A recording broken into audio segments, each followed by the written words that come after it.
And the Daily Mail's Whitehall editor, Claire Ellicott, dominated by the football, of course.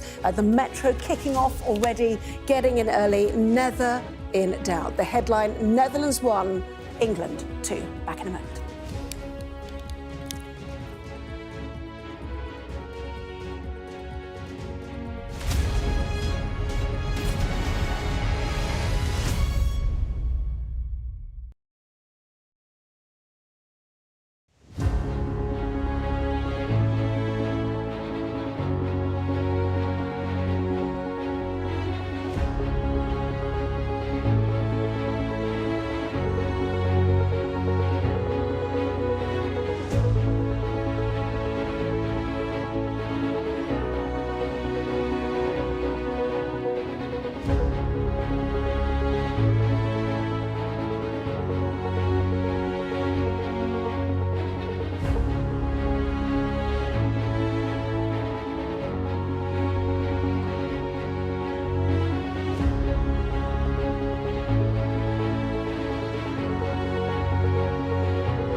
Well, you're watching Sky News. In just a moment, the press preview, a first look at what is on the front pages. First, though, our top stories, the breaking news from this evening.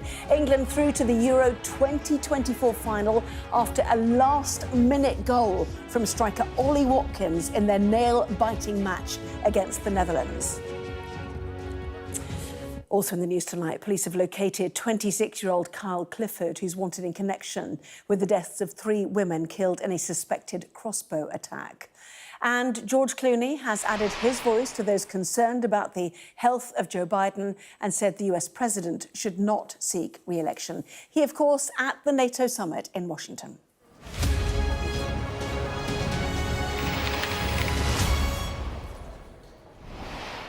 Well, hello there, you're watching the press preview. A first look at what is on the front pages. Time to see what's making the headlines. No guesses. With the Daily Mirror's Associate Editor Kevin Maguire and the Daily Mail's Whitehall Editor Claire Ellicott, with us from now until just before midnight, and obviously some of the papers will be a little bit late. Let's see how we get on, shall we? So let's start with the front pages we have in. Never in doubt, England through to the Euros final and making the front page of the Metro.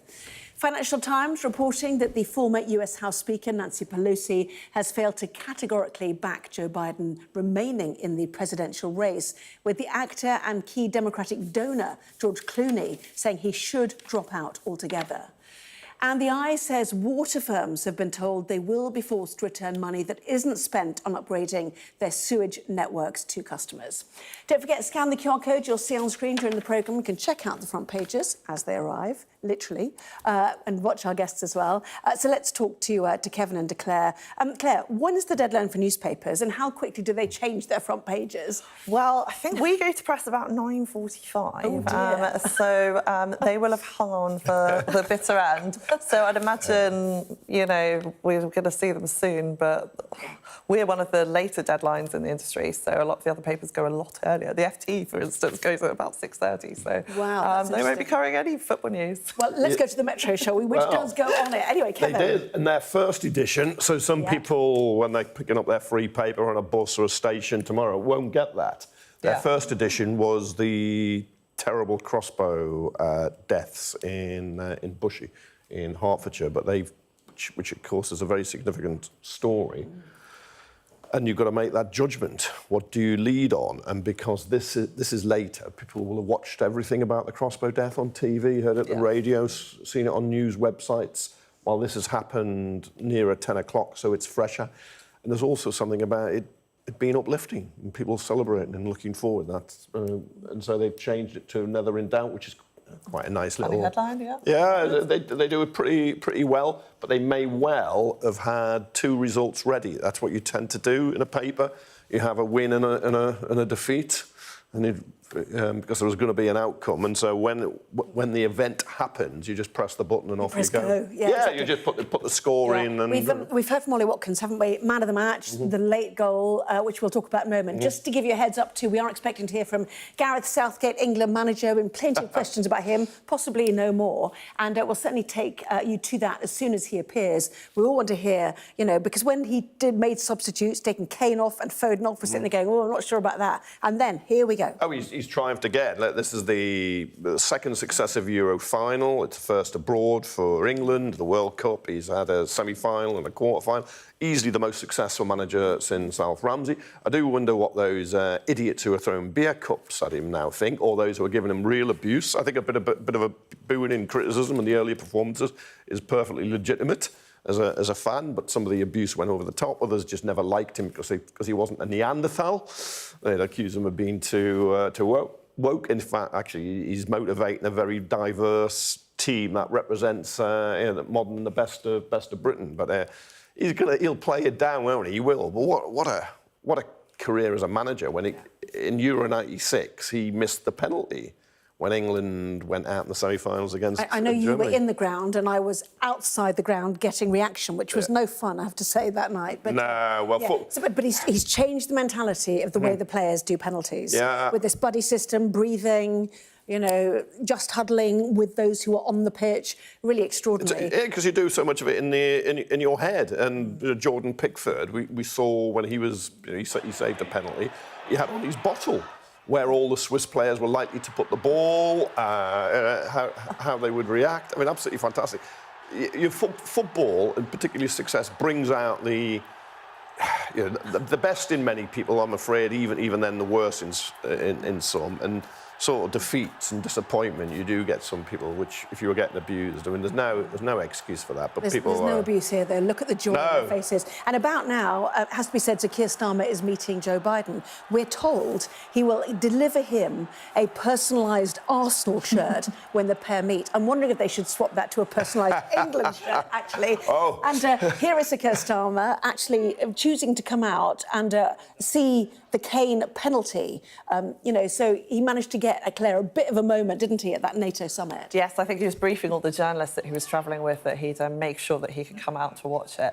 And he was joking also that he would be like watching it on the quiet and getting updates during some of the meetings. Is that with the Dutch PM? I can't remember actually, but yes, it was the Dutch PM. And yes, he's given Joe Biden an Arsenal T-shirt, which I'm sure Joe Biden is thrilled by. But it's personalised, so that's okay. With the number 46, I think, on, but which you're is right. reference to his presidential number. But you're right. They should have taken. You should get a job on the number 10 staff. They should have taken an England shirt, just particularly if England win, to give him that. Yeah. Not that he'll ever wear it, but he might give it to one of his grandkids or something, which is perfectly. Well, he says he wants closer cooperation with Europe as part of his mission, and luckily it was 1-1 at the time he was sitting with the Dutch Prime Minister. Phew. Anyway, let's hope he didn't go for the 90th minute. Of course, he's going to Berlin now. It's a perk of being Prime Minister. Lisa Nandy, the Culture Secretary, was at the semi-final. He will get to go to the final. You won't have to scramble for tickets, so I suspect. And actually, on May the 22nd, when Rishi Sunak announced the election, we thought, oh, it's going to be in the middle of the Euros, it's going to be in the middle of the quarters. And all of the stress of that period was in the pre-run to the election. And now the joy of getting to the final of the Euros in 2024 falls to the new Prime Minister. I mean, it's landing in his lap, isn't it? Let's be fair. Yes, and he did say something, I think, on his way over to the States that England had never missed a penalty on Labour's watch in time in government. So I guess he can still maintain that. So Keir will be thrilled. He's an absolute massive football fan. Yeah, I accept not all our Welsh, Scottish and Northern Irish compatriots may be cheering the way we are. Although I watched the Saturday's game in a pub in Cardiff, and I was pleasantly surprised how many Welsh people were cheering England on. Yeah. Good. And you saw the great message from King Charles, who sent his warmest congratulations and his best wishes, and then proceeded to say, and I think we can all wholeheartedly agree with his words. Hold on, I've done so many tweets, I can't find what I was writing. Hold on a second. Oh yeah, here we go. If I may encourage you to secure victory before the need for any last-minute wonder goals or another penalties drama, I'm sure the stresses on the nation's collective heart rate and blood pressure will be greatly alleviated. Here, let's be honest about that. I wonder who's written that for him. But the 90th minute, I mean, again, you've got the Jude Bellingham bicycle kick, the 90th minute with Ollie Watkins. Which way? It's not, not unstressful, is it? And in the easier side of the draw, you sometimes think all the stars align. And every team needs luck. I heard Harry Redknapp saying, "Do you want to be a good team or a lucky team?" He said, the former manager, and he said, "Lucky team every time." But it's the resilience and keeping going and not thinking they're going to be beaten. They're always going to win. I mean, that's fantastic when you get that mentality. And the Euros last time, which was in 2021, even though it was the 2020 because of the COVID, penalties against Italy. Italy did well. Have we changed our mentality on penalties that if it comes to that inner final, we won't be daunted? You learn, I imagine, the experience. I think that's what Southgate is drilled into them. Although there's quite a change in the personnel, but some of them are still there. Or there's still a core there. And so, I don't fear penalties now when England take them. I'm expecting them to go through. It's completely changed. And it's absolutely terrific. You love it, don't you? Well, I did watch the penalties. It was really tense, but... Will you be watching on Sunday evening? Yes. Oh, I'm here. Maybe. Oh, yeah. Hang on. Are you coming back? No, I'm not. No way. I designate, I know this sounds like, I designate days when I'm not going to drink. Well, that's out the window. I'm not going to watch a Euro final there's the eye. water. The super sub, never mind super majorities, we've moved on. Super sub, Watkins, I think it was the 81st minute, wasn't it? On for Kane. Watkins wins it for England after Southgate's side benefit from a soft penalty. I mean, there are questions about that penalty. Oh, I think very lucky. Gary Neville was like, that was not a penalty. As a defender, I'm aggrieved by it. No, as a football fan, I always think, if that penalty was given against you, would you be aggrieved? And I always use that as a test. And I'd have been furious if that had been given against England. No, it was incredibly soft, but it was given, and Kane scored, and off you go. And Ollie Watkins, just seeing the joy, I mean, the excitement, it's absolutely it's infectious. I mean, at one time he may not have been taken in the squad. The calls for other players to go instead. That was a great call to pick him and put him on. Yeah, Times back page as well. Let's take a look, shall we? You've got these that I don't have because they're just coming in. Southgate roars again. Manager silences critics. Well, and some, I think, probably, by leading England to first overseas final, all thanks to bold, late substitutions, which is, what was said before. England have reached their first major tournament final on foreign soil after a thrilling last-gasp victory over the Netherlands. Extraordinary. We've never been to a final that's not in England. England have massively underperformed the last 50 or 60 years compared to France, Germany, Italy, Spain. But we haven't won anything. Forget the Nations League. We haven't won the major tournaments. We've only been in 2 of the finals since '66 as well. Given us a final every 2 years, the Euros and the World Cup, that's a terrible record. But he's done it. So Gareth.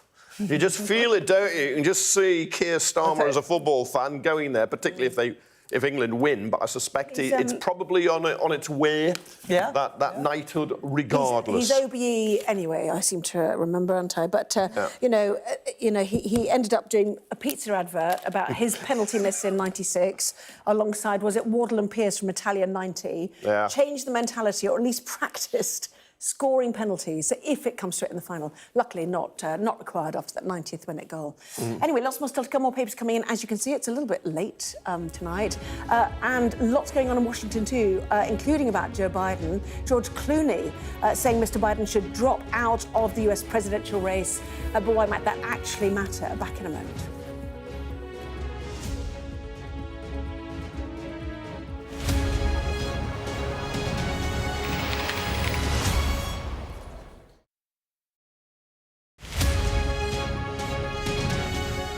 Well, over the longer term, 80% of our butterflies are in decline, which obviously means when we have poor springs and, as we're seeing now, a poor summer start, this can exacerbate, this can lead them to be less resilient to these changes in our climate and our weather. So at the moment, we're going through what is known as the June gap, but this is prolonged due to the dull spring and the dull summer weather that we've had so far. As I said, if there were more of them, they'd be a lot more resilient. They can cope with the vagaries of the British weather. However, this year it's a little bit more difficult for them because it's been so wet and so cold. They're they're cold-blooded insects, so they need the warmth from the sunshine to stimulate their muscles, to get them mobile and get them out there feeding and breeding, which is what they should be doing. But when the weather's dull like it is at the moment, they're too busy roosting. It's roosting. They're taking shelter as we do when the weather's poor. So they're taking shelter and they're not feeding and breeding, which will have knock-on effects for the next generation. Well, you wouldn't believe it at the moment, but this is the peak butterfly season. Most species are on the wing at the moment. So species like the peacock, the red admiral, the garden's favourite, the small tortoiseshell. Some of the blues should be around as well. The holly blue, oh, crikey, what's its name? The holly blue and the common blue, they should all be around, zipping around our gardens at the moment, but it's a little bit of a slow start for them. Well, there's lots we can do to improve it. So we can improve our gardens and our allotments and our balcony spaces by establishing what's known as a wild space. It's a campaign that Butterfly Conservation are running. So this involves growing larval food plants, so caterpillar food plants, and providing nectar sources in your garden. They are very, very sensitive indicators of environmental change. So as our climate changes and as our climate warms, the butterflies are moving around as a result of this, and they are known as what's known as indicator species. So they can be indicative of the health of our wider environment.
Well, welcome back. You are watching the press preview. We are joined once again by Kevin Maguire and Claire Ellicott. Welcome back to both of you. The Guardian is just in, also managed to get the celebratory England pictures on the front, in fact, with Ollie Watkins.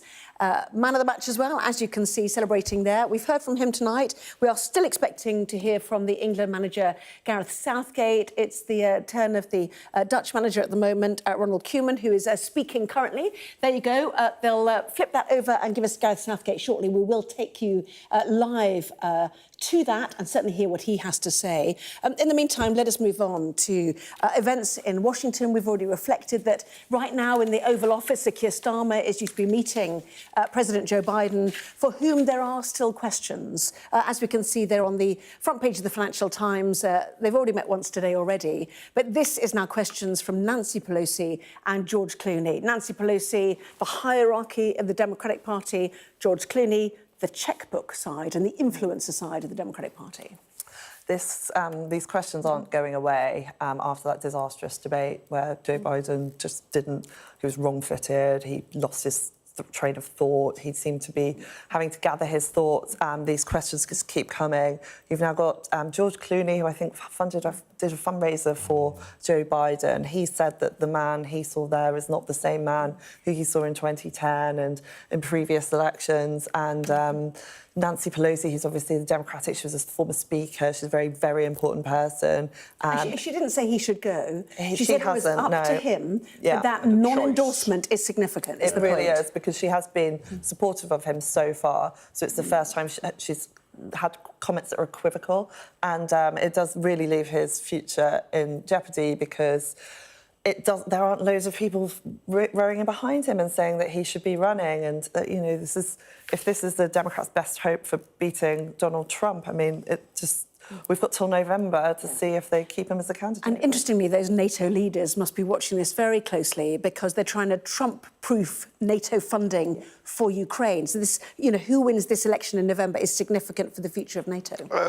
Trump is potentially a bigger threat to NATO than Putin is, and they will all be aware of that. They'll all be trying to dance around it. They won't want to criticise Biden. Like Keir Starmer was asked, is he 81 too old? Of course, he said no, despite the fact he's going to get rid of peers who, in the UK, who go beyond 80. Although I think that is about reducing the size of the Lords. The House of Lords. Yeah. In fact, there will be 81-year-olds all over Britain, all over the world, who are just, let's be frank about it, got all their marbles and they're sharp and on their game. But clearly, it's taken a toll on Biden, and the Democrats will be, well, it'd be bonkers to run with him now. The narrative is set. I mean, there's always an outside chance he could beat Trump, but Trump is there for the taking if you have a credible candidate, and you can just see it's going to grow and grow, as you say. It's just not going to stop now. We'll get pictures from the Starmer-Biden, you know, meeting a bit later. It's never live. We'll have that a bit later on. In the meantime, let's go to domestic policies, and straight from their popcorn triumph, we now have the Jacob Rees-Mogg reality TV show, Claire. Yes, so I can't find it. So Jacob Rees-Mogg, fresh from losing his seat, is doing a Kim Kardashian-style fly-on-the-wall TV documentary like the Kardashians. He's got this huge family. They're very colourful. It's not over again. Shut everyone, what do you mean? You're not watching it? They're worth billions, some of them. He is an interesting man. He's one of those few politicians who's sort of transcended politics. Everybody knows who he is. Love him heroes, I think. Certainly. And, you know, he's got, I think it's 7 kids, isn't it? And they've all got very odd names, like Sextus. And they're just, you know, his wife is very... Sextus, I think. Sextus. Yeah, after the Pope. And his wife is a very colourful character as well. He has a wonderful, like, stately home down in Somerset. He'll have... It'll be a fascinating insight into Victorian England. Kim Kardashian's got a big... I'm not allowed to use the A word, am I? A-R-S-E. Are you allowed to say that? What did you say, Mr. A-R-S-E, am I allowed to pronounce it? Kim Kardashian's got a big... Oh, there we are. Yeah, anyway. And he's just a big E-R-S-E, isn't he? I mean, look, I wonder if it's going to flop. I mean, there'll be a cult following for those of us who like politics. Yeah. But I suspect he's not going to rival the Kardashians and the global stage. Thank you very much indeed. Right. We've got many more papers to come in, no doubt. For the moment, Kevin, Claire, thanks very much indeed. So next on 11, England are through. Jubilation for the first time ever. They'll play a major tournament final outside their own country. More on that nail-biting Euro semi-final win against the Dutch after the break. And we will hear from Gareth Southgate, live to Jackie Beltrao in Dortmund.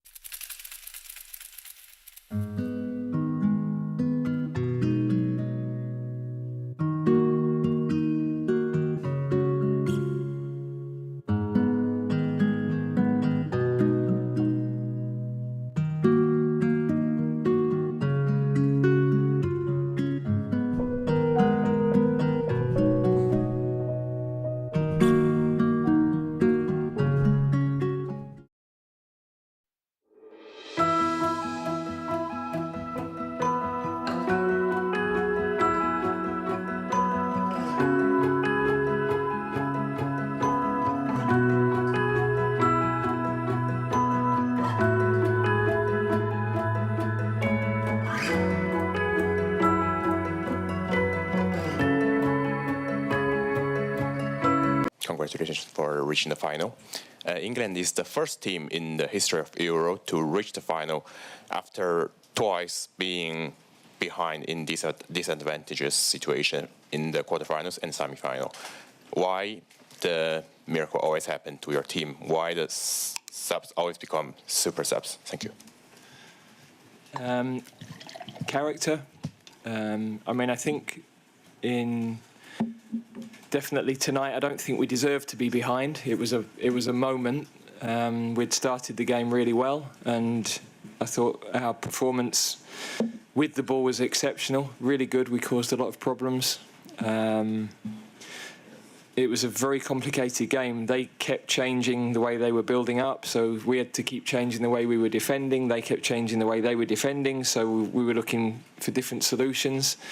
But you know, in the end, the players made so many good decisions on the field. People like Bukayo Saka, the defensive responsibility he started defending as a wing-back, then he had to go into midfield to defend, then he had to defend as a winger. There were so many things like that going on all night. But I was really pleased with the quality of our play. It would be I would imagine, a long time since, or if ever, an English side had 60% of the ball against, aside from the Netherlands. So it shows the more modern England way, but also the resilience and the character of the group, because Ollie Watkins has trained like that every day, and he's been ready for his moment, no matter how frustrated he might have been at not playing. He's been ready, and the whole group have been, and the way that they've formed, you know, it's a group with a lot of new players in it, and half of them had never been to a tournament, but they've bonded so well, and they've all got each other's back, and tonight was a great example of that. Thank you. Over there. Thanks. Hi Gareth, Steve from AP, sorry. It sounds like you've stressed out the king back home. He sent you a message saying he was on the edge of his seat like a lot of the fans. Right. Can you just give a message to people back home who obviously have been stressed out by that performance and over the past few weeks of your sort of late shows? Well, I hope they're enjoying a few beers, really. We've had some incredible nights, you know, the last 7-8 years. These games have been dramatic because the goals have come so late. The only reason I did the job when I took it on was to try and bring success to England as a nation, and to try and improve English football, and to be able to take the team to a first final overseas. I'm immensely proud of that. But now, of course, we've come here to win. We play the team who've been the best team in the tournament, and we have a day less to prepare, so it's a huge task. But we're still here, and we're fighting. Thank you. Okay. Hi, Ollie Moody, DW Sports. Thank you. Kobbie Mainoo was everywhere in that first half and seemed to be gaining confidence from everything that he did, pulling out the flicks by the end of the half. Do you think this was a breakout performance for him in an England shirt? And how important is it for the team to have players like that who bring a bit of youthful joy to the game? Well, I think all of his performances have been exceptional, especially when you consider his age. You know, we haven't really had a player like him until now. So it makes such a difference when your midfield players can receive pressed and turn with the ball so easily and comfortably. It looks simple when he does it, but it isn't simple. But I thought him, Phil popping up in spaces, Jude, you know, our movement was really good. And, you know, that caused a lot of problems. It caused them to adapt how they were without the ball. Yeah, we had the goal that's disallowed by a fraction for offside. We have the chance that Phil is just cleared off the line. So I was really pleased with our football tonight. Thank you. Hello, Gareth. Egil from Norwegian NRK. You chose to pick off Harry Kane, your captain, 10 minutes before the game was finished, your best penalty shooter. This seems like quite a gamble, but how does it feel that it paid off? Yeah, look, Harry took quite a big knock when he won the penalty, so we weren't sure how long he would be able to play on for. And him and Phil were playing well, but we were losing a little bit of energy on the pressure. Certainly we weren't taking Phil off because of his performance, but we have got good players on the bench. That freshness we felt could help us. And, we wanted to make that gamble in normal time rather than wait until extra time, having been to extra time twice. You know, we didn't really want to go through that again physically as a team. So, yeah, for Ollie to produce that moment when he did was it saved us another half an hour at least. But very, very special for him. I'm delighted for him. Hi, Gareth. Congratulations. James Ollie from ESPN. Could you just talk a bit about the changes that the Netherlands made in the second half, the sort of tactical problem that posed for you and what your thought process was in solving it? Well, from the start of the game, they were dropping Depay lower, Simmons on the other side to normal, so building a little bit more with a 4. So we didn't need the 5 at the back, and we pushed Bukayo into midfield to pick up Reinders. They then adapted again because they were having problems dealing with us, so they left the left flank a bit freer in the latter part of the second half. Played almost a 4-2-2-2, much narrower. Meant that they had the numbers in midfield to make it more difficult for us. With Kieran had a little bit of a problem. Hopefully he could be okay, but with them giving us the left flank, it was a good moment to bring Luke on. We weren't sure how long he could play, but to finish the game we felt would be important. So they then adapted again with Weghorst coming on. They had more numbers through, so they were a 3-box-3 really in the second half, which again Bukayo did a brilliant job covering inside.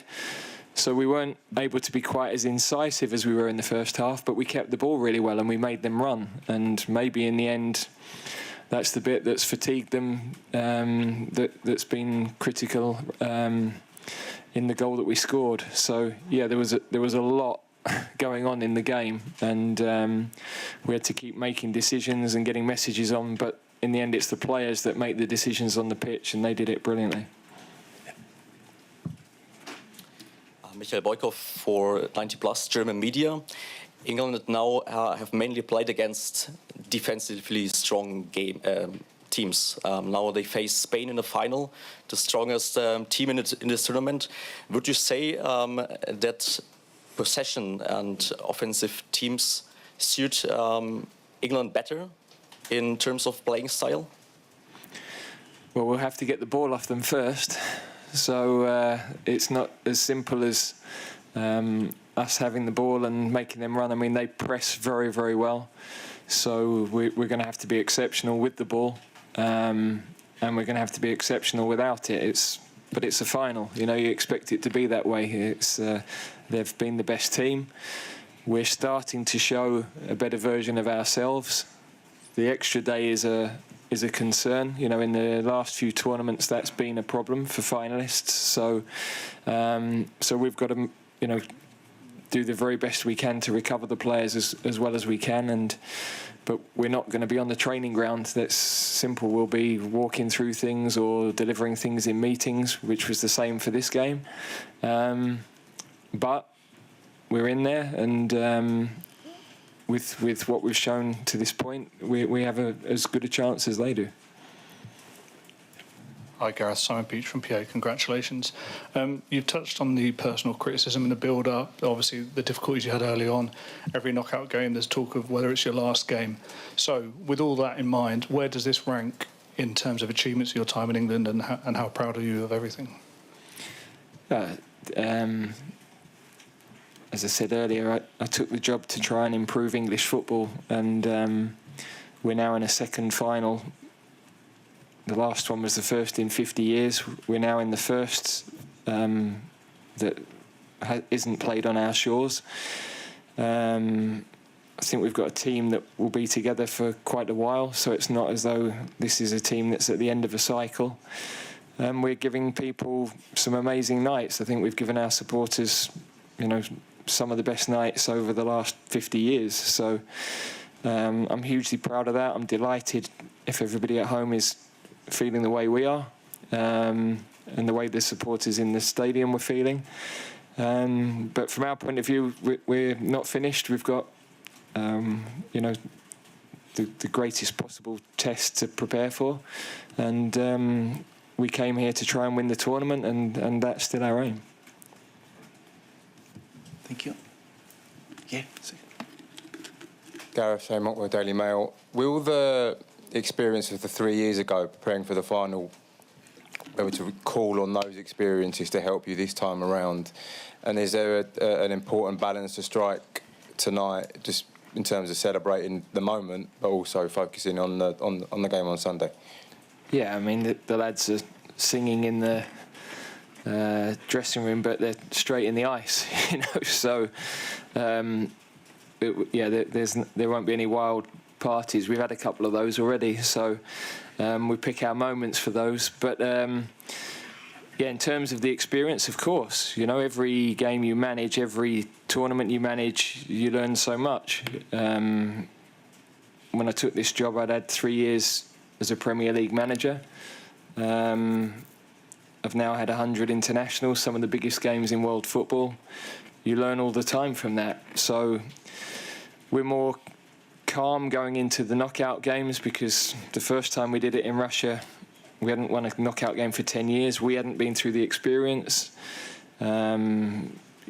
Quarterfinals, semi-finals, you know, we've managed a lot of those games now. So you're definitely much better prepared, because every experience you go through, you learn from. And yeah, you're improving all the time, your knowledge, your understanding.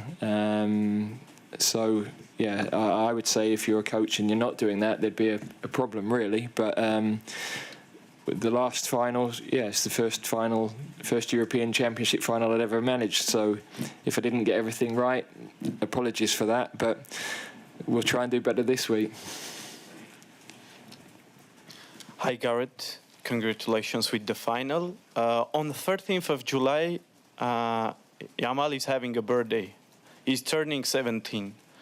On 14th, there is the match. Do you have a present for this exceptional player, or you keep the medal for you? Thank you. Can I get your name and the media house, please? Harry, Armenia Media. Thank you. He looks an exceptional talent, that's clear. We have some good young players, but, you know, Spain, Pedri, Gavi, Yamal, the centre-back, I've forgotten his name, sorry, from Barcelona, that you didn't bring, 17-year-old Kabasi. We're not the only country that has good young players. Sometimes I think we think we are, but it's not the case. So, yeah, we play a very, very tough game at the weekend. There's no doubt about that. But it's a final, so you expect it to be a very tough game, and we're proud to be there, and we're looking forward to the challenge. I'll take the last three questions, okay? We'll start from here. Hi, Garrett. Stan Wachman, Nu.nl from the Netherlands. Koeman just said it wasn't a penalty. How do you look back at that moment? I haven't seen, so I know our analysts that were looking at it thought it was. Presumably they've reviewed it very closely, so but no, I have not seen it actually. With a question over here in the second row. Thank you. Paul Joyce, The Times. Could just check on Kieran Trippier's injury, and was it a groin injury, and do you think he's got a chance for the weekend? Yeah, I'm not sure. We didn't want to take any chances, and we had it in our minds that bringing Luke into a game with that balance at some point, we're still deciding how long he could play for, but we felt to be able to bring him into the game and finish with that balance was better than to start it and then have to take him off.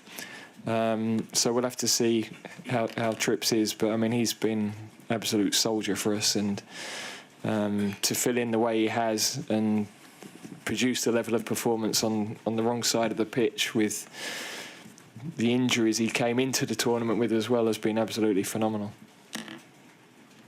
Last question. Yeah. Thank you.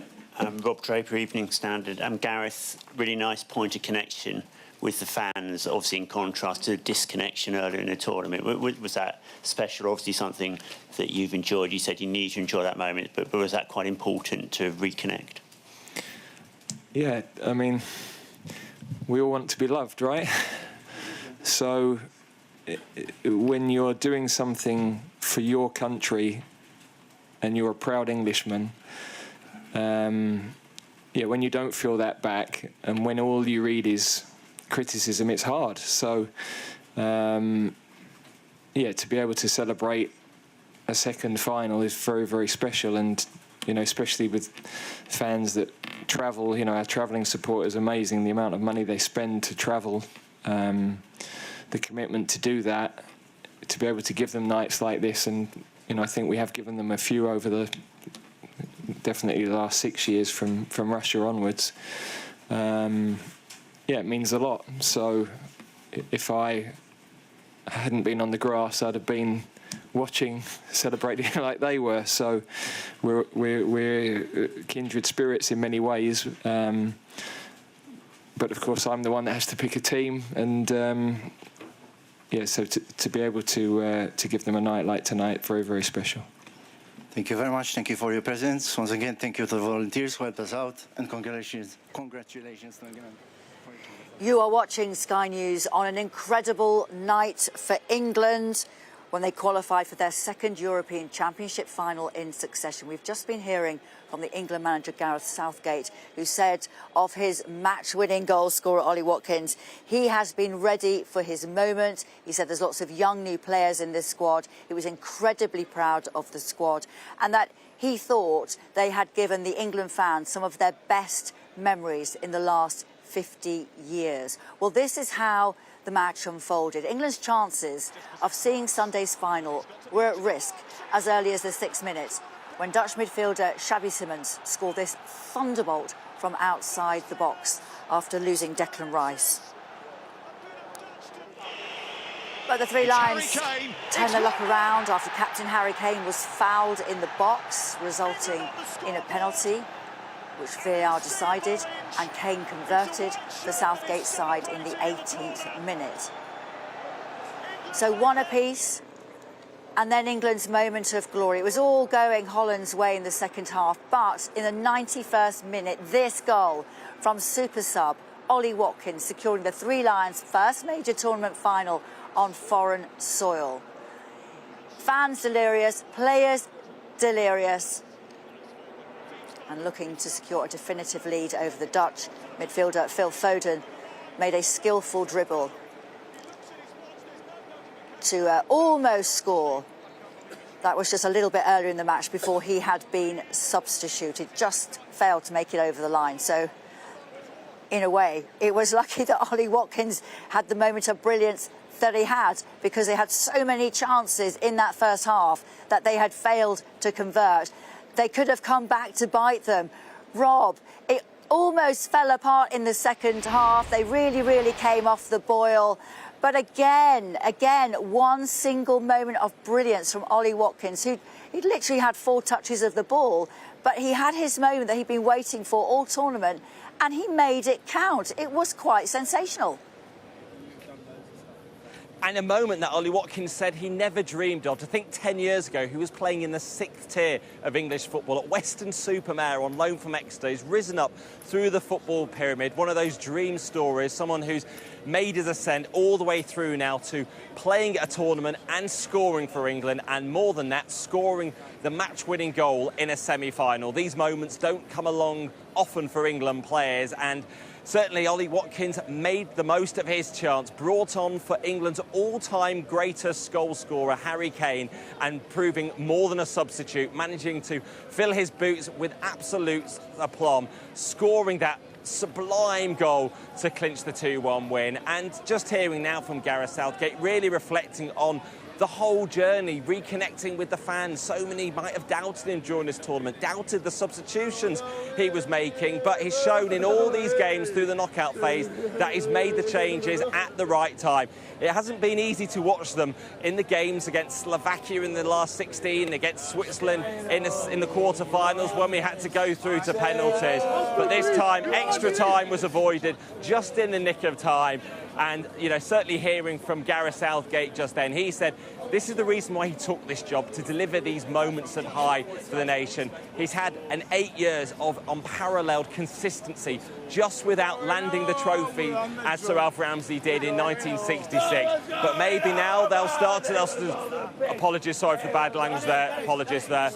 And hopefully Gareth Southgate will be dreaming now of finally ending all those years of hurt since '66 by becoming the first manager to lead England to a trophy overseas.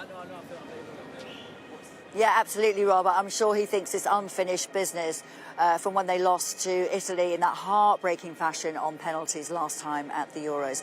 This could be their moment to put things right, and certainly Bukayo Saka is much older, wiser, as are plenty of those players in that team, and of course new players in that team as well, who he described as fearless just a couple of days ago, and I think that was shown tonight in those substitutions. They've barely been on the pitch, but they massively made an impact. It is less than 60 miles from the Netherlands here to Dortmund, where tonight's game was played, so it's no surprise that England fans were completely outnumbered in the city and stadium tonight, but they certainly made their voice heard. Well, our Europe correspondent, Siobhan Robbins, is in the centre of Dortmund tonight. Siobhan, and I daren't ask you if you found any England fans who've not been overserved at this moment, but I hope you have. I have, Jackie. I wouldn't disappoint you. I've found 2 England fans who are going to have a chat to us. James, Harry, how was watching that match for you guys? Oh, it was unbelievable. We were surrounded by Dutch, but it's coming home again, isn't it? So can't go wrong. Really confident. What do you think? I think it's coming home. We've not played good football, but we found a way of getting through, and we're going to do the job on Sunday. Sweet. In fine voice, I can say, hold off your singing for 2 minutes, and then you can serenade me at the end.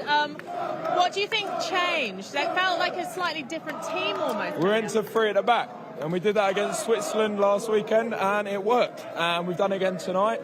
He made a few changes, fair play to Southgate. I criticised him, I'm his biggest criticiser. And he's done it. He did well tonight. Ollie Watkins to Harry Kane as well. Scored the winner. Thank you very much. Well, good luck. I know that they are going to try everything they can to get to Berlin. They're actually getting a bus back to the UK overnight tonight, 16 hours, and then we'll find their next way back to Berlin, because all the fans that have been here tonight to watch this game are determined to get a front row seat for the final. Siobhan, you controlled that interview back brilliantly. Thank you so much. Now, almost 70 million people back home watch England beat Switzerland on Saturday night. Millions more were likely watching this evening. Well, our national correspondent, Tom Parmenter, was with some of them in Manchester. Here's his report. This never gets any easier. A ritual that shreds English nerves every single time. Everyone was bang up for it, but so were the Dutch, who were straight in with the first goal.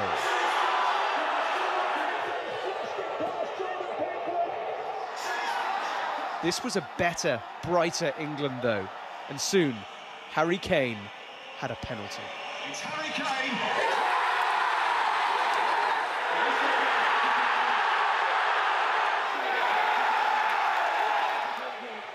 It was a full-throttle semi-final, and so much better to watch. Across the Atlantic in Washington, the Prime Minister was glued to it too. And then, with minutes to go, it happened. Ollie Watkins came off the bench and stole the show.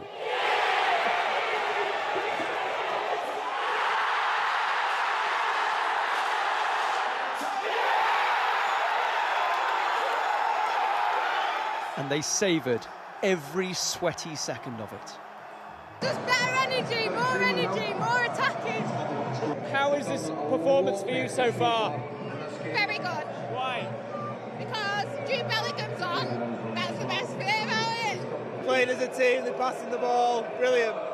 They're playing forward a lot more. It's nice. It's good to watch. It's exciting. 100%. This is the best England we've had so far.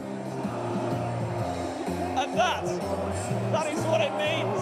All of a sudden, Ollie Watkins from Aston Villa is a national hero. England's men have never won the Euros. The final on Sunday awaits. Tom Parmenter, Sky News, Manchester.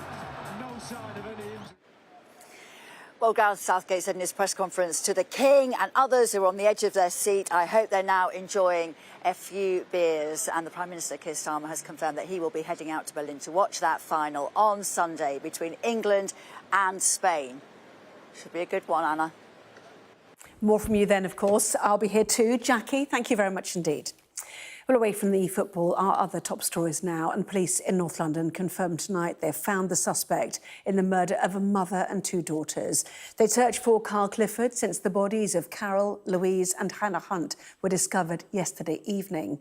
The woman's husband and father is John Hunt, a horse racing commentator for the BBC and Sky.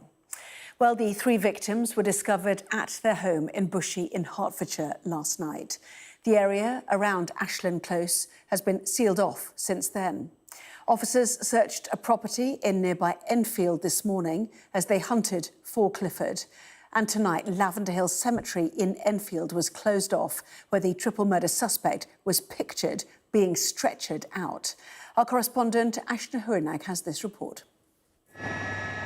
Almost 24 hours after the manhunt started, this was the moment police found Kyle Clifford, stretchered out of a cemetery in Enfield in North London by police and paramedics. This was the picture they released of Clifford on Wednesday morning in an effort to locate him. The street search started when police found the bodies of three women at a house in a quiet suburban town of Bushey in Hertfordshire. The victims of a senseless crossbow attack were a mother and her daughters. 25-year-old Louise, her 28-year-old sister Hannah, and their mother, 61-year-old Carol Hunt. The three women are the wife and daughters of Sky Sports racing broadcaster John Hunt. Police and paramedics were called just after 7 on Tuesday evening, and neighbours have been shaken by events. I got calls from other people saying that something tragic had happened. I only learned this morning that there was actually three women who had been brutally killed, which is horrific. Safia lives opposite the family and watched last night as emergency services descended on the street. We were all very anxious. We were on edge all night, unable to sleep until the very early hours of the morning because we're just seeing a flood of blue lights, helicopters, sirens everywhere. We were all very scared. Flowers have been laid at the cordon throughout the day by locals and friends. Honestly, one of the loveliest girl I ever knew. Always had a smile and very positive and hardworking. So genuinely a really, really sweet person. Many in the area knew Louise as the proud owner of a dog grooming business, with one telling Sky News She was the sweetest, kindest, most gentle person with the most loving family. Louise would send me pictures of my dog asleep during grooming. That's how much of a wonderful and relaxing person Louise was. It's understood Clifford left the British Army at the end of 2022 after a brief period of service, and up until recently he was working as a private security guard. Clifford is now being treated in hospital as a family tonight is broken after losing 3 of their dearest members. Ashen Haranag, Sky News in Bushey. The Prime Minister, Sir Keir Starmer, is in Washington tonight, meeting President Biden at the Oval Office and other world leaders at the NATO summit. The summit marks 75 years of the NATO alliance, focusing on reassuring Ukraine of NATO's continued support after more than 2 years of war and the Russian attack on Ukrainian cities this week, including a strike on a children's hospital in Kyiv. Sky's political editor, Beth Rigby, is with the Prime Minister and sent this report. A newly minted Prime Minister, fresh from victory and now on the world stage. The Right Honourable Keir Starmer, Prime Minister of the United Kingdom of Great Britain and Northern Ireland. Here to take his place for another celebration, NATO's 75th anniversary. Prime Minister, good morning. Hi. Hi. How are you? And here to reassure this leader, Britain remains steadfast when it comes to supporting Ukraine. Thanks so much. Thank you for looking after Defence Secretary the other day. Thank you very much. What has changed is the flurry of activity. The new Defence Secretary's already been to Kyiv. Arriving at the summit from meetings with counterparts to join other world leaders, this will feel a long way from the UK campaign trail. Very good bilateral meetings that we've had an opportunity to make sure that those relationships are reset, for me to be able to say that our position on the world stage, leading on issues like defence and security, on climate change and on energy are so important. So a really good opportunity. But now we go on and do the work in Council. This NATO gathering designed to both celebrate the longevity of the alliance and show strength and solidarity with Ukraine. Allies agreeing Kyiv's path to NATO membership is now irreversible. Keir Starmer's own path to power now putting him at the right-hand side of the US president. It was but a week ago that we were with Sir Keir Starmer in Wales at a farm for one of his last election rallies. Fast forward a few days and he's here now at NATO in Washington, rubbing shoulders with world leaders. So much has changed for him in but a few days, and it's changed for all of us too. But what hasn't changed is his approach to NATO and Ukraine. In many ways, Sir Keir Starmer is continuity Sunak, with the new Prime Minister promising a cast iron guarantee to lift defence spending to 2.5% of GDP. What the new Prime Minister won't do is say when he'll meet the target, unlike his predecessor. But in an increasingly uncertain world, continuity from this man warmly welcomed. This, then, a good start. Beth Rigby, Sky News, Washington. So, latest pictures then of that breaking news, those pictures of the Oval Office. Let's show you those, shall we? Well, I'll tell you what they said in the meantime. Sir Keir Starmer said the special relationship is so important. It was forged in difficult circumstances and endured for so long and is stronger now than ever. A fortuitous bilateral meeting with the US President. Less than a week in the job, as you can see, a handshake between the two of them, Sir Keir Starmer and Joe Biden, in that meeting at the Oval Office in the last hour. And at this meeting with the US President, Joe Biden, Sir Keir was asked if football was coming home and said, it looks like it.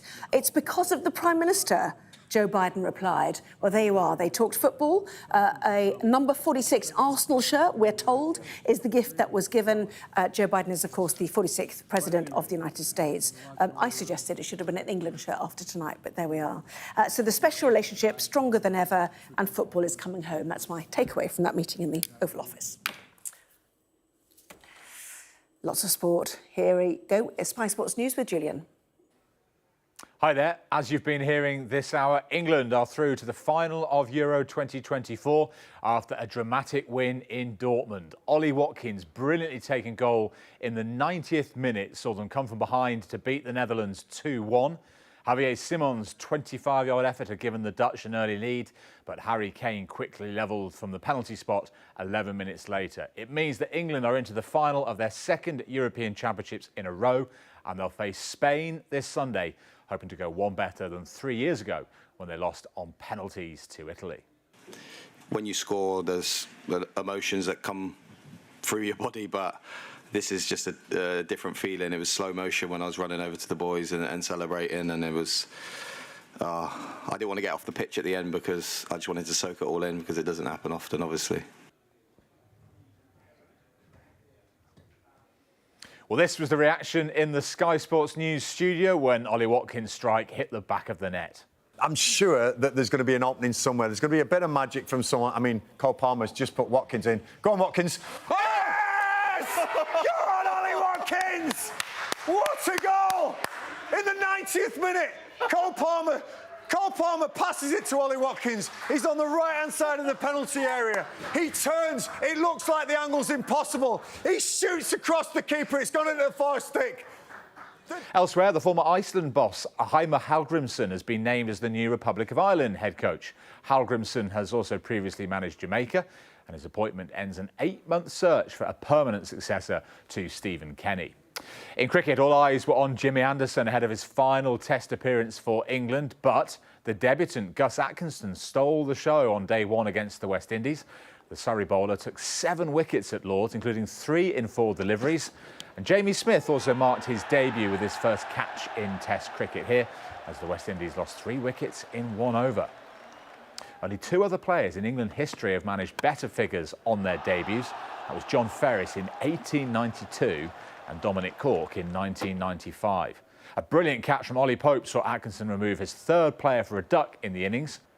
Well, fittingly, the final wicket went to Jimmy Anderson, making his final Test appearance. The West Indies all out for just 121, but even Anderson couldn't take the limelight away from Atkinson, who was applauded off by his teammates. Half centuries from Ollie Pope and Zach Crawley then gave England a 68-run lead as they closed on 189 for 3. Novak Djokovic will face Lorenzo Musetti in the Wimbledon men's semi-final after the Italian won a 5-set thriller with Taylor Fritz. Djokovic had a bye into the last 4 after his opponent Alex de Minaur withdrew with a hip injury. Elena Rybakina took just over an hour to complete a dominant victory against Elina Svitolina in the women's draw. Rybakina, who won Wimbledon in 2022, will face the Czech Barbara Krejcikova. Krejcikova, who's the world number 32, beat Jelena Ostapenko 6-4, 7-6. It's the first time she has reached the semi-finals at Wimbledon. There's lots more reaction to England's win at Euro 2024 right now on Sky Sports News, and I'm back with you in an hour. Julian, thank you. Well, you're watching the press preview, a first look at what is on the front pages then. In the next half hour, we'll see what's making the headlines with the Daily Mirror's associate editor, Kevin Maguire, and the Daily Mail's Whitehall editor, Claire Ellicott. So let's see what is on the front pages of those newspapers then. Welcome to both of you. Never in doubt, England through to the Euros final and making the Metro front page. The Star would like to remind its readers that it wasn't a dream. England have indeed won against the Netherlands tonight. The Telegraph leads with the crossbow attack, which killed the wife and daughters of racing commentator John Hunt. That story also on the front page of The Times, which pictures the victims, as well as the front page of The Mirror and the Daily Express. The Guardian reports on the Prime Minister saying the prisons crisis is even worse than feared as the government prepares to release tens of thousands of inmates to avoid overcrowding.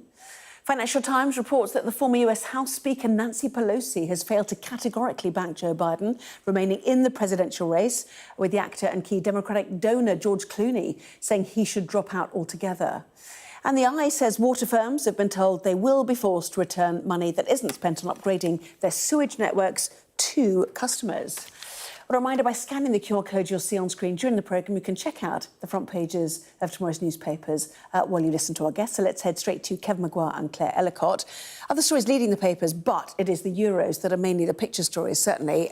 What a night, Kevin. Yeah, what a night. Great to celebrate if you're an England football fan, maybe you're Scottish or Welsh, or a bit less so. But no, it's a feel-good factor. And, of course, look forward to Sunday.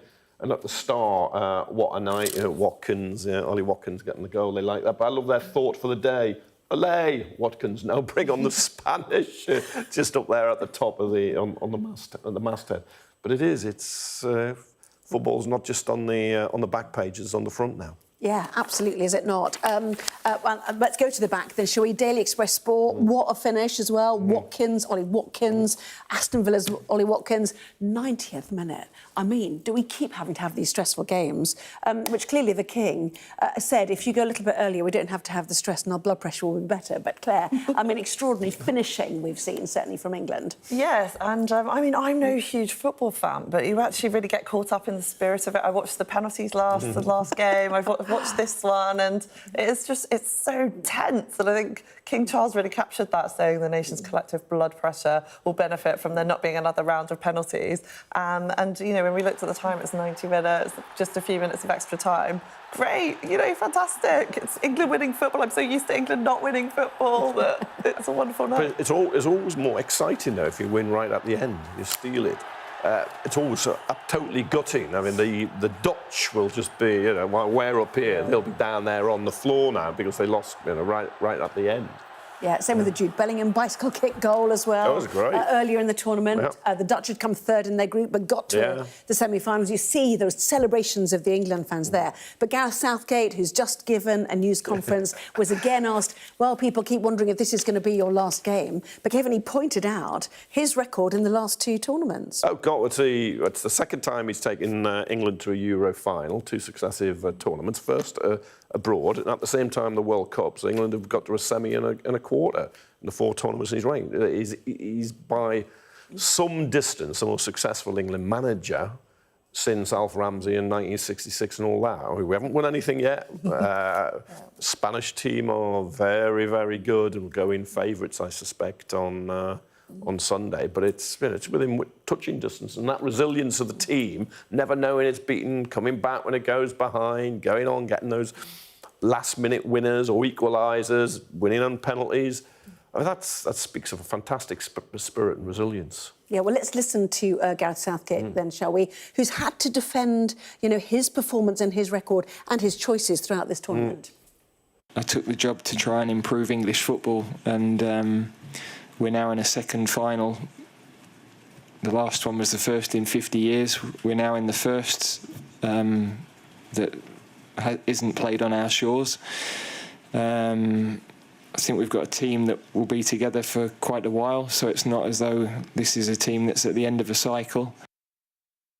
And that's the point, isn't it? They're youngsters. Not quite as young as the 16-year-old talisman, who I think turned 17 for Spain on Saturday. Yes, exactly. But they're a young team. They've got a long way to go. They are. You'll be watching them for some time to come, hopefully. But I mean, he's set now.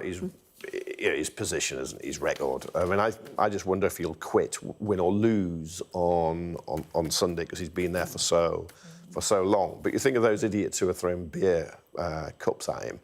Or, you know, some of the people hurling abuse. He's talked about a difficult relationship with the fans. He also, he and some of the players were very upset about some of the commentators and the criticism there. Now, some of it was justified, actually, because England didn't play particularly well at the start. But nevertheless, Southgate has got them to a final, and you cannot take that away. That's why he's the manager, and other people just sit on TV or, you know, shout at their TV, and he does it. He does it there. I think it was the 81st minute, was it not, that Foden came off, and we're going, ooh, and then Kane comes off, replaced by this man, Ollie Watkins, the super sub now, who 9 minutes later scores that winning goal at 90 minutes with only 2 minutes, as you said, of extra time. I mean, seconds left again. It's like a get out of jail, isn't it? What did he say? The question was, how do you feel about your late shows? I mean, it is literally at the last minute, isn't it?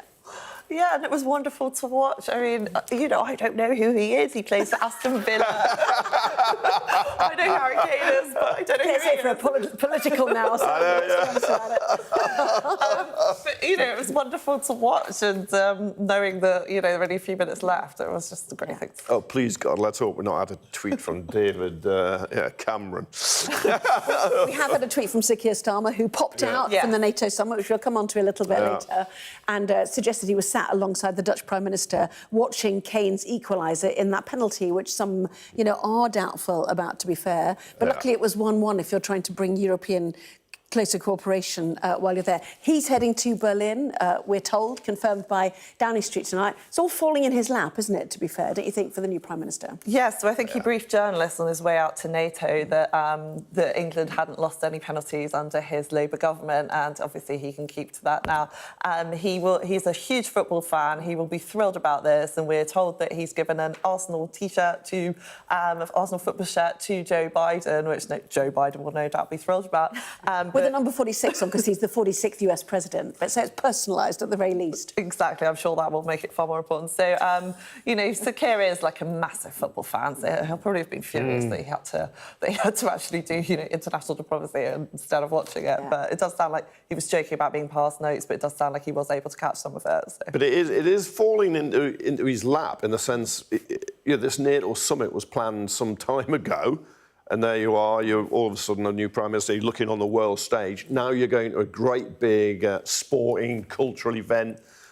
England, you know, many people in Scotland might be wanting a different result, you know, although I was in Wales at the weekend and found quite a lot of Welsh people cheering England on. But that's very good for Starmer. And what a contrast in the brutality of politics that the former Prime Minister now, as he is Sunak, who delayed the election, could have been in NATO, could have been going to the final. He spent his day being barracked by Tory MPs and bloodletting over what was a terrible election defeat. Yeah, these are the pictures Keir Starmer posted, actually, standing up for Kane's penalty and, you know, a handshake there with the Dutch Prime Minister. Luckily, it was at this point when it was 1-1 and not a little bit later, to be fair. The Guardian has it on the front page as well. Watkins puts England in dreamland. I have to confess we were all waiting here to go into extra time. Put out more flags, dig out the St George's Cross jester's hat, prepare to throw what remains of your plastic beer glass in the air, etc., etc. Anyway, back to do it all again on Sunday with Sir Keir Starmer and Lisa Nandy, the new Sports Secretary, heading off to Berlin to watch it too. Yes, and no doubt that, you know, they'll be egging the England team on, as will we all. It's very exciting, and like as you say, it is all sort of falling in Keir Starmer's lap. The one other thing that he could bring home, his hat trick, could be that bringing back the British summer. Where is the weather? I'm not sure he can dictate or control that. That's beyond his powers. Yeah, absolutely. Well, wonderful to see those England fans celebrating. You know, there hasn't been that much confidence, I suppose. It's been a grind, hasn't it? Oh, it has. With these late goals, as it was put to Gareth Southgate. You know, truly astonishing to see and, you know, exhilarating, I guess. Yeah, today was the best England performance, and they will have to play even better against Spain, who are very good. But tournaments are about, you don't want to peak too soon. Too often you can get teams that do incredibly well in the group stage, and that's their height. Then they go out of that, and then they're out the tournament. Maybe the Spanish have won all their games, they've played well all the way through. Maybe England are just coming to the boil, because the confidence will be sky high now. Yeah. So he says, I just couldn't stand it, another defeat after the last one. After Italy and penalties. Yeah. Anyway, let's not worry about that just yet. No, sorry. Yeah, sorry. I mean, we don't need to get nervous just yet. Got a few days. Anyway, lots more still to come in the next part of our programme. We've talked about Sir Keir Starmer making his debut on the world stage at the NATO summit in Washington. He's meeting Joe Biden at the Oval Office as well. We'll have pictures of that. Questions still looming over Joe Biden's future. Back in a moment.